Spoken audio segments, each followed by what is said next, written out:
The topic is Spellbound in Early Childhood Education, and we're talking to the author of Spellbound, Miss Mary Williams. And of course, Miss Williams, before we had our first commercial break, we promised that we'd give you an opportunity to talk about this book, Spellbound. As a matter of fact, we've had many positive comments in reference to it, and it was the book, more than anything, that sort of convinced us that we ought to try to at least give our audience an opportunity to have access to this book. And I think we said earlier that it's a book about children, but it's not written for children. It's for adults in terms of how to deal with children. Let's talk a little bit. Tell us about that book. Okay, Spellbound is a delightful collection of stories, and these stories are written on around second grade level, and it can go all the way up. But mostly, I wrote these stories to appeal to children who we might refer to as reluctant readers. And I wanted them, and when I speak of reluctant readers, I'm speaking of children on an upper grade level, like maybe 5th or 6th grade. And sometimes I have noticed in working with them that when the teacher calls on them to read, and if they have a reading problem, they just won't read. You know, they'll say, I don't want to. And then the teacher doesn't understand. They think the child is being kind of rebellious. Difficult. Right, yeah, difficult. And the child at that age and at any age does not want to be embarrassed in front of their peers. They don't want to hear them kind of shuffling and stuttering and trying to missing a word. And they don't want the teacher to tell them. And they definitely don't want the other children to tell them. So they want to be able to go all the way through. So when I wrote this book, it took me a while to write it because it's written in a way that all the basic sight words, of course, are employed. But when I reached the words with syllabication skills, I'd have maybe just a few words that are 4 syllables. The rest of them are maybe 3 syllables. Yet the words are interesting. Vocabulary is interesting enough that would make the children, if it's something they don't understand, they could get the meaning of it from the other words in the sentence. Okay, I found out that children like dialogue. So with me being in drama, I have a lot of dialogue, and I'm good with the dialogue. And I start out with a hard punch, because when children go to the library and you know, they pick up a book, they open it up, and they just see something, and if they don't see any dialogue on that first page, they'll put it back. But if they see something that's really catching right at the beginning of the story, then they'll go on and read the story.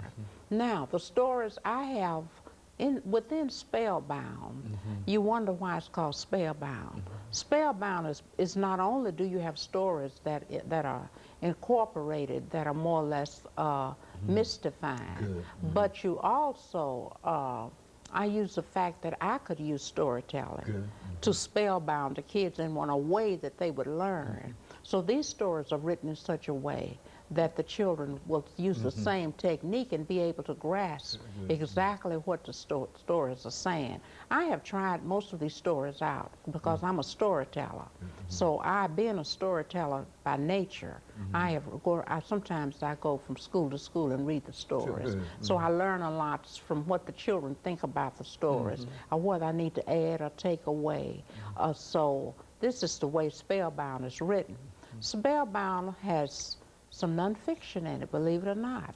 It has 11 stories. It's a book that incorporates 11 stories. It has nonfiction, so that's something that's going to be informative. You know, they can read those stories and they'll learn something about how to go on a deep sea fishing trip. You know, how the killdeer bird stunt. They'll learn what this is about and what they should do and what they shouldn't do. Spellbound has magical stories in it. Spellbound has stories that dealing with problems and adversities that children have to deal with on a day-to-day basis, the struggles that they have to encounter, things that they can do nothing about. And they learn how to use the process of communicating with others, such as in one story about a little boy and a mom was had an illness, a drug problem, and they were afraid to say anything about it. Well, they were suffering, So, but the mother said, don't tell it because they'll take you away from me, and place you in a foster home. So the children didn't know what to do. So they were really rearing themselves. And you know, when a writer writes, they write according to something that they have. Their own experience. Right, experience. So I've had kids that have come to me with little problems like this. So what I would do is I would use the process of writing. So everybody had a journal, and this is the way this story ends. The teacher gave the children a journal, so they would write down their wants and their wishes and their sad moments and everything that they wanted to in their journal. Well, naturally, teachers check those journals every day. So this little boy and his sister wrote down that their mama had a problem, and they received immediate help.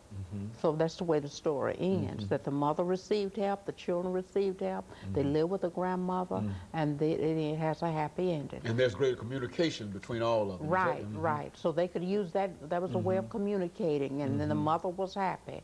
But sometimes when we're dealing with children, sometimes they don't know what to do. So I try to write this story dealing with that so that this would help somebody else that might read the story, that would know how to handle a problem of that nature. Spellbound is also contains stories that are short. You know, and then I'm thinking of the reluctant reader. Okay. Because a reluctant reader, you know, kids, when they reach about 1st or 2nd grade, and if they can read, you know, they say, I want a chapter book, Miss Williams. I'm getting me a chapter book. Okay. A chapter book, you know, is usually a book that has maybe 5 chapters. I mean, it's like, you know, we would say thick book. They're not looking for those little books. They call them baby books. I don't want that baby book. I want a chapter book. So, and then if you're thinking of a reluctant reader, this is sort of like a chapter book, but it has different stories. So they can choose a book like this from the bookshelf or have it at their home, and then choose one story. So if the teachers, and I'm trying to get this book incorporated in the school system. Good, okay. So if the teachers use this as a supplementary book, then when she brings her little children around her in the circle, and then she calls on a child that may have a reading problem, then he can choose a short story and go right through it without having to stumble and, you know, and the kids trying to punch him and tell him. And that builds up confidence. Yeah, that builds up confidence. And plus they remember what they're reading because everything in there is really high interest information. One is about a 15-year-old that received her driver's permit, license or permit, I think it was permit, and she was not supposed to go in a car. So see a child, an adult would read that.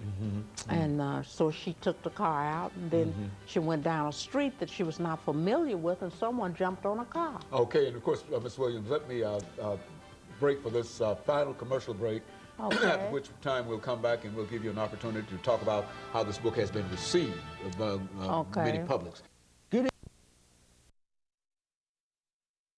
The topic is Spellbound.